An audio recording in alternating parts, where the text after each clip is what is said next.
Congratulations, by the way, on the new album. Thank you. Well, I guess it's a year old, but yeah, the newest album. That's right.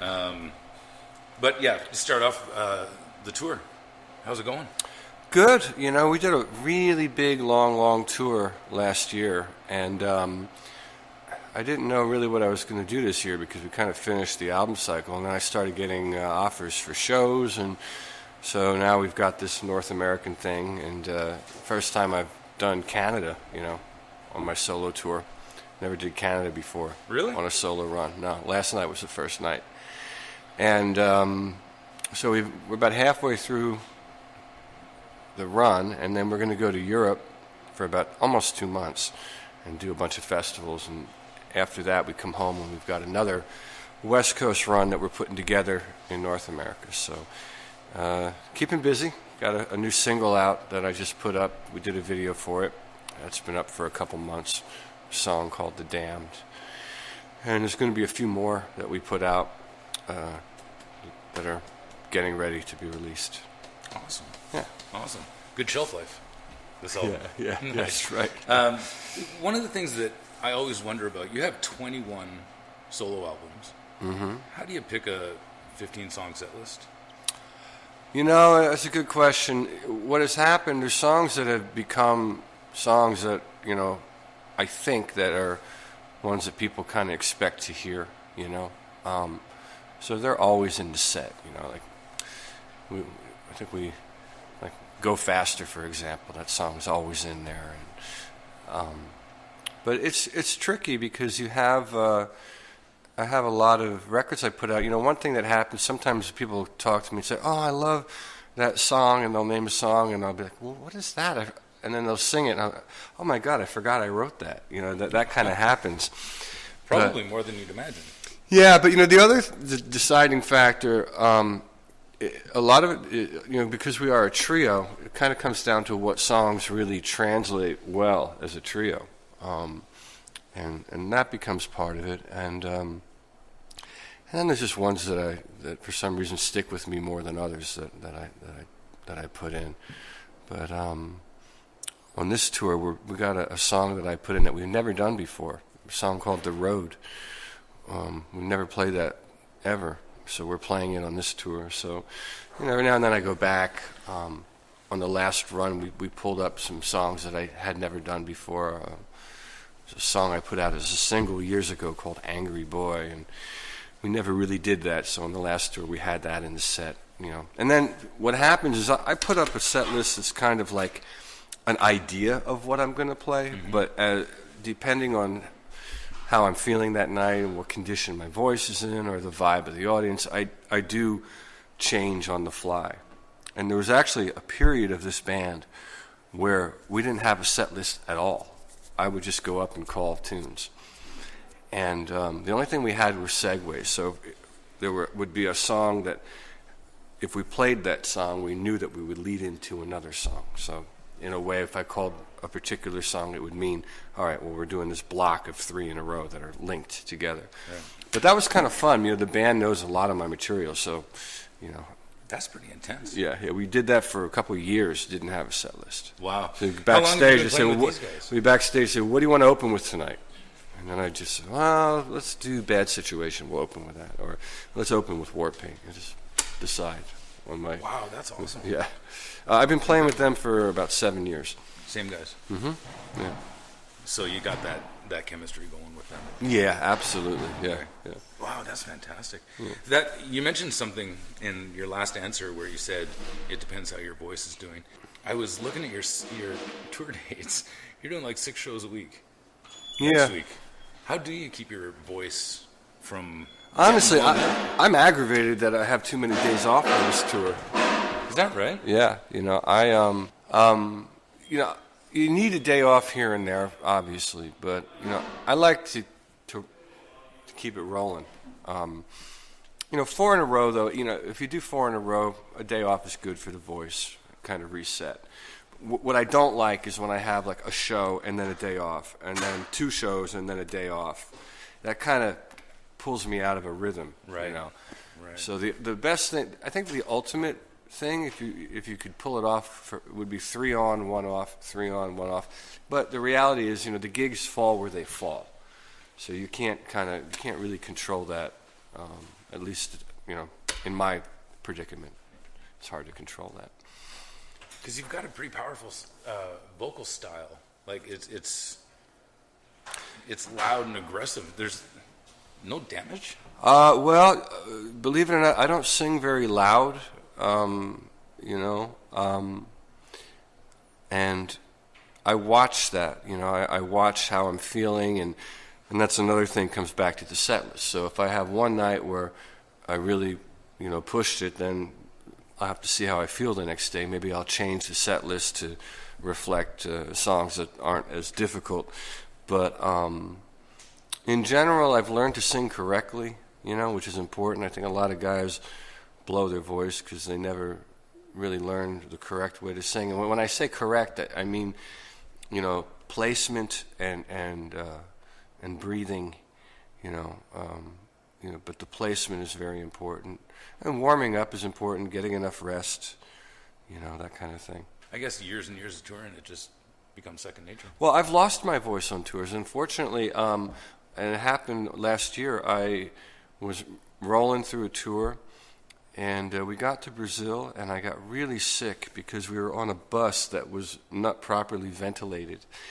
And we all got sick, and it was all sinuses.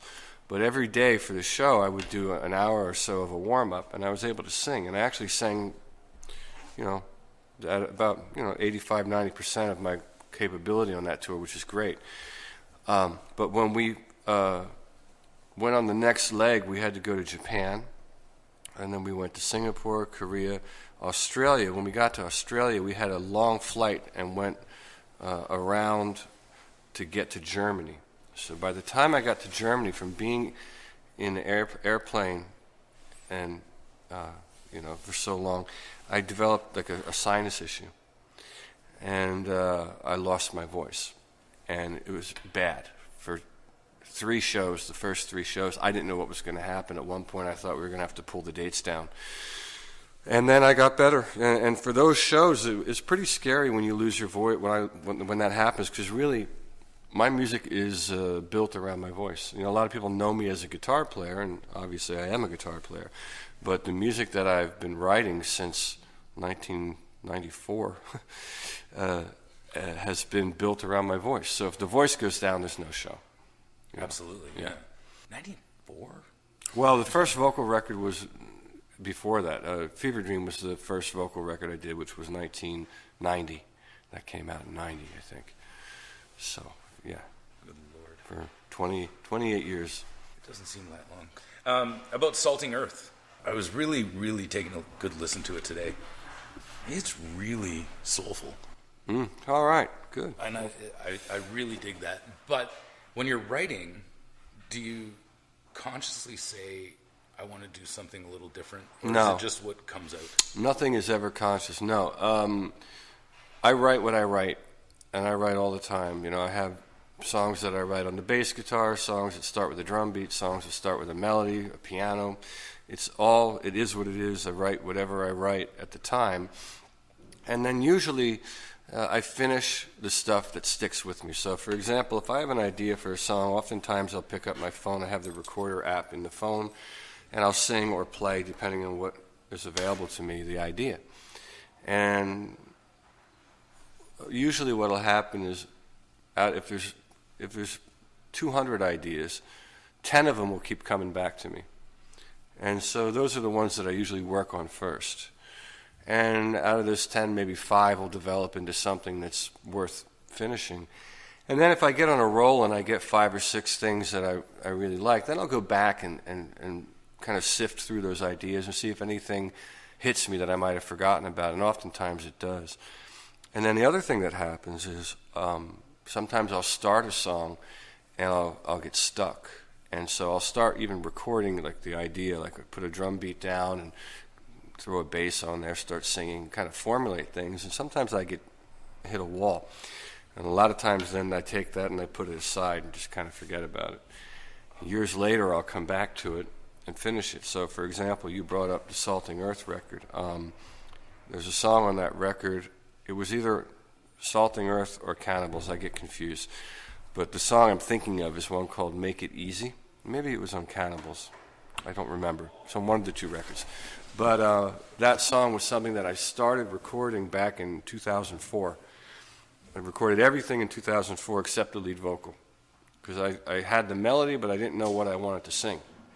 I had the concept for the chorus. I think I even might have had the Make It Easy part, but I didn't have anything else lyrically. And then I was looking at stuff. I came back, I pulled the track up, and it sounded almost finished. I'm like, well, I know what to do with this. I can finish this.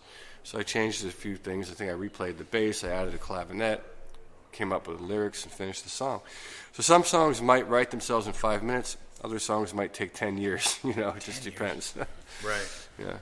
Yeah, because that's one thing I've noticed is every album you kind of have a different style. And this one was really soulful. And yeah, I was always interested in if that was, let's write a soul album or let's just let it go. No, the only time I ever really did that was, I don't remember the year it was, but I did a record that I named it a different name. It was called Wilson Hawk. I remember that. And and a producer friend of mine, we did it together, and we did have an objective with that record. There was definitely an objective. We wanted to make more of a soul record, and we had horns on the record, and you know, we deliberately focused it to that direction. So that was one of the only records I did that was really, you know, no, we're doing this kind of thing. Boom, let's shoot for it. And I love the record. It's a great album. Yeah. Yeah. A lot of fun. You also do all the instruments yourself on the album. On the last one, I think I did, yeah. Yeah, well, I read that on, I Yeah. think it was on your bio, yeah. Is that better? You know, I'm thinking Winery Dogs, you've got Portnoy and Sheehan. Mm-hmm. Is it better? Are you more comfortable doing it by yourself? Or is it better to have a band? Again, it really is what it is. You know, on the new, I have a couple of songs that are finished. I put out a new single 2 months ago, The Damned, and I've got another one coming out in about a month and a half from now, and then there's going to be a third one after that. On these songs, I had my band play with me, and so, you know, I just decided I wanted them to play. But with the previous record, with me being the only musician, it just ended up that way. It's not like I sit down and say, "Oh, well, I'm going to do it all." It really isn't like that, and I think it's a misconception. I think people that don't do, or people that aren't me, how about think, you know, it's something that it isn't. Really, all it is me waking up at an odd hour, 2 a.m, having an idea, having the luxury of a home studio, walking in, turning everything on, and I start working. And I you know, usually pull a click track up, and I'll go in and I'll play a basic drum beat, and then I'll start overdubbing some ideas and start building it. And then I can go back once I get to a certain point and look at the drums and go back and replace some things and replace some things. And, you know, over the course of however long it takes, it could be a day or less or more, it just depends. You know, from point A to point B, I get to the end, I have a finished track. And I have a finished song, and it just so happens that I played everything on it because it was possible for that to happen. Other times, you know, I've done records where I haven't done that. You know, there's many records where I have people playing on it. I had an album I did called Go Faster. My friend Franklin Vanderbilt played drums on it, and my friend Arlen played the keyboards on it. Into the Black, I played everything myself, just because that's how it happened. So it's not, again, it's not something that I sit down and say, you know, it has to be this way. But a lot of times when I start that process and I'm the only guy working, I get to a point where things sound finished to me. And once I get to the point where I'm happy with what I've done and they sound finished, that's when I move on. That's my variable. And I think a lot of people kind of don't know when to stop. A lot of people don't know when it's finished.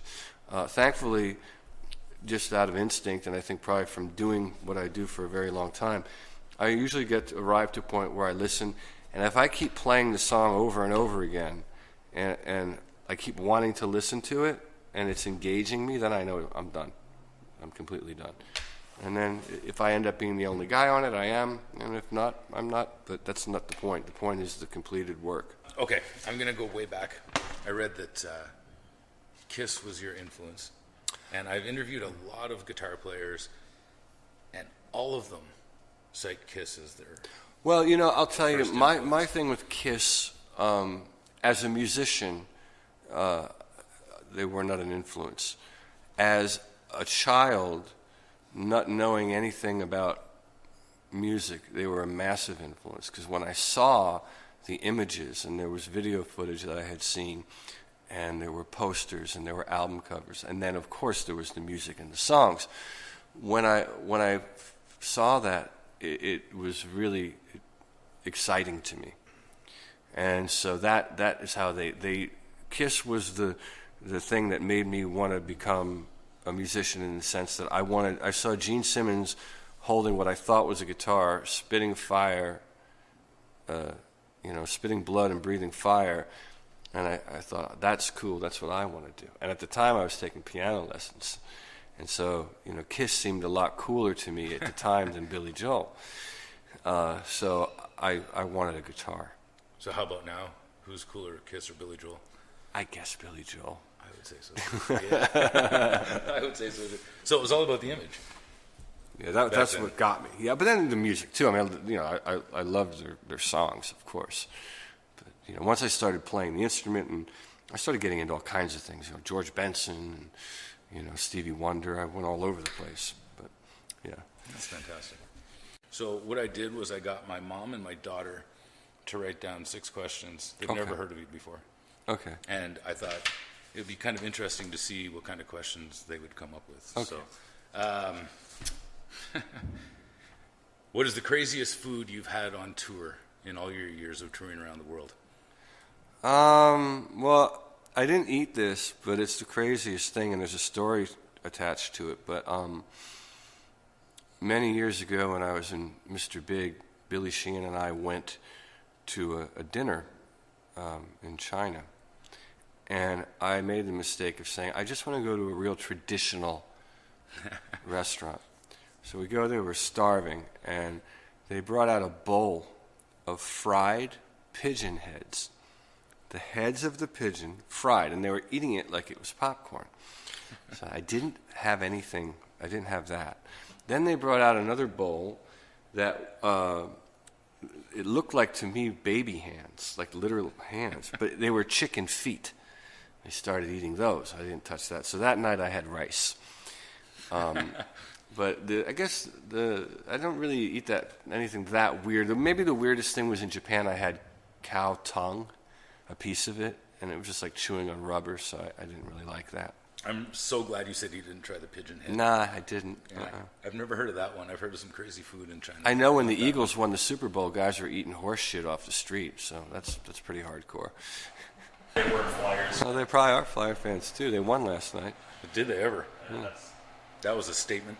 Yeah. After getting pounded the night before? I know. The 2 nights before, we were at a hotel right next to the stadium in Pittsburgh, and it was a day off, too. Would have loved to have gone on StubHub and tried to grab a ticket and go in there, but whatever. I missed it. Didn't think I'd have many opportunities to wear this. Yeah, sure. Are you from PA? No, I've just been a Flyers fan since the early 70s. Interesting. Before they won their cup. Oh, that's Actually, great. both of us are. That's kind of how we met. Is we're both huge Flyer fans. Oh, cool. Yeah. Well, he's not my uncle. He's in my family somehow. He played for the Broad Street Bullies. Oh, okay. So, when you're 3 years old and your dad says that guy's your uncle. Yeah, that's cool. Hall of Famer too. Pretty cool. That's awesome. Yeah. Are they going to win? Yeah, it's Philly's year. We won the Super Bowl, and I predicted it. The first quarter of the season, I went to Vegas and placed a very large bet for them to win the division title and the Super Bowl, and they did it. And then Villanova won in the basketball, and I think the Sixers are going to just tear up the Eastern Conference. It's Philly's year. Actually, yeah, where did they come from? 16 games in a row. I know. They're Exactly. insane. Another question from my daughter. Sorry about this one. Yeah. I'm kind of embarrassed to even ask this one. She wants to know, who's your favorite Disney princess? Snow White. Why? I don't know. I like the way she looks. Snow White. That surprises me. She seems kind of timid and shy to me. Not quite as tough as the other ones. Oh, she's a princess. She's not supposed to be tough. My mom wants to know how many instruments you play, and were you self-taught or did you take lessons? I had a guitar teacher. I had 2 different guitar teachers when I was very, very young. And, I'll try to play anything. I mean, I had it in my head. I did a song on one of my records where I heard a theremin, a song called Walk With Me. And I'm listening to it. I was like, I want to do a theremin solo. And I didn't know how to play it. I knew nothing about it, so I bought one. And it took me days to get something recorded that was listenable. But I did it. I figured it out. But I consider myself a guitar player and a singer. I play keyboards enough to write, and I can improvise some solos over the right chord progression at the right time. I've been told that I'm a very good bass player, and I really love playing bass. Drums are fun for me. The thing about the drums is I always have a good concept for drums, because as a singer I know instantly when I write a song what the drum beat is. It's very interesting when I write a song. When I have the melody, one of the first things I hear is the drum beat. And a lot of times that's why I end up playing drums on my records, because you have to start somewhere when you're recording, and when you're alone, you have to have something to record to. So you need a beat, So one of the first things I'll do is put a click track down and go in, put a guide guitar or a guide piano and get behind the drums and put something down that I can play to. But, there's a lot of instruments I don't know how to play. I can't play any kind of horn, saxophone or anything like that, or a violin. But I'll try just about anything. One more question, then I'll let you get to it. Okay. Another one from my daughter. How many guitars do you have? And she always asks me this question about me, but why do you need so many? I don't. And really, if I think about it, there's probably only 5 or 6 guitars I own that I really need. But there's probably about 150 in my house. And I took one part of the house in the back. We have a staircase that just goes and goes and goes, and the back is like the back staircase and this hallway. So I put them on the wall. So I probably have 30 hanging in the hall as you go up towards the attic. And I got a bunch downstairs. Maybe not 100. Maybe there's 100. There might be in the world of 100 guitars in that house. Don't need them. But some of them, I don't know what to do. I have this one guitar that was made for me and painted very specifically. I have 2 of those, and one of the 2 was on an album cover. Saying, I don't want to get rid of that because it's probably worth something, personally. But you don't play. Although I'm really not sentimental. I'm really not. I don't. There's a couple things I have. There's an ashtray and a lighter that's been in my family since I, have existed. If anything ever happened to those 2 things, I'd probably be pretty upset. So there's little weird things that I have that I have these little pottery things that are like devil heads that are made from this guy back in Pennsylvania. If any of those ever got broken, I'd probably throw a fit. But the guitars and the amps and that sort of thing, I play this Telecaster that I play. I've been playing the same one now for 10 years, and it's one of the ones that I pulled off the rack. It's a signature model Richie Kotzen Telecaster that anybody can go in the store and buy, and I just sanded the finish off the neck and put a drop D tuner on it, and that's been my main guitar, And I have one vintage acoustic guitar that was my great-grandfather's. It's probably worth a couple bucks. I have another vintage Telecaster that it's probably not worth more than $4,000. It's not that big of a deal. But I don't have a lot of vintage instruments. It doesn't really mean anything to me. What I play and getting the end result, means more than having a bunch of stuff. That's not very rock star. No, I guess not. I'd say too, I was very happy to find out that you were playing Telecasters. Oh, yeah? Because to me, it's always the one guitar that everyone who comes back to one, they've got a special voice on it. You know what it is about that guitar? To me, it's like a blank canvas. You know, I love the Strat, and I use a Strat, but it sounds like a Strat. And you can sound, I still sound like me when I play it, but with the Telecaster, the guitar becomes almost invisible, and the player, it's just really the player. There's something about that guitar that's very transparent that I really like. It's really interesting, too, because back in the day, it was like a Springsteen Stones type sound that you would get. Mm-hmm. And now, you know, John 5 is using it. That's a great example. It's a great example when you look at it that way. You look at the country guys. You've got John who's playing in, you know, with Rob Zombie, which I would call that metal pretty much. Pretty much, yeah. And that's a Telecaster. You got me doing my thing, which kind of ranges from R&B to hard rock, Telecaster. So it's very versatile. Yeah. It's a nice sounding instrument, that's for sure. Yeah. And also, if you're looking to get rid of those 100 guitars, I got a couple ideas. Okay, yeah, send me your address. Yeah. I've always wondered if it's the metal bridge. To me, that's what it always comes down to, is the fact that you've got a pickup attached to a metal. Oh, that the pickup is attached to the bridge. Yes. That's interesting. But then I have a Telecaster where I screw the pickup into the wood, and it still sounds transparent. So I don't know. Maybe because it's a big hunk of wood, you know? It's a big hunk of wood, that Telecaster body, isn't it? Yeah, they're never forgiving. Yeah. If you make a mistake, the Telecaster will show Yeah. So there's always that pride of being able to play the Telecaster, like, you know, your own sound. Yeah. Because I played some of your music for a friend of mine who's a singer. Mm-hmm. I've worked in country bands, Alice Cooper tribute bands, Mm-hmm. a bit of everything.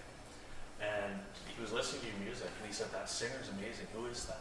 Mm-hmm. That's why. That's Richie Kotzen. Yeah. And his comment was, "God doesn't need to play guitar." That's funny. And I thought that was a good comment. Yeah. You know, about the musicianship. Yeah, well, that's nice. I mean, you know, I couldn't imagine separating the two. I mean, when I think about music and I think about being involved in music, you know, for me, people have asked me in the past, you know, if you had to choose, I wouldn't, because it's connected. It's very connected for me. It's just, you know, the reason I do what I'm doing is to make music, and the music I make requires someone to sing it, because that's the kind of music I make. So, you know, that's the whole thing. We're going to let you go. You got a lot of stuff to do. Thank you so much for this. Great. Really appreciate it. Yeah, that was a painless. That was fun. Painless, yeah.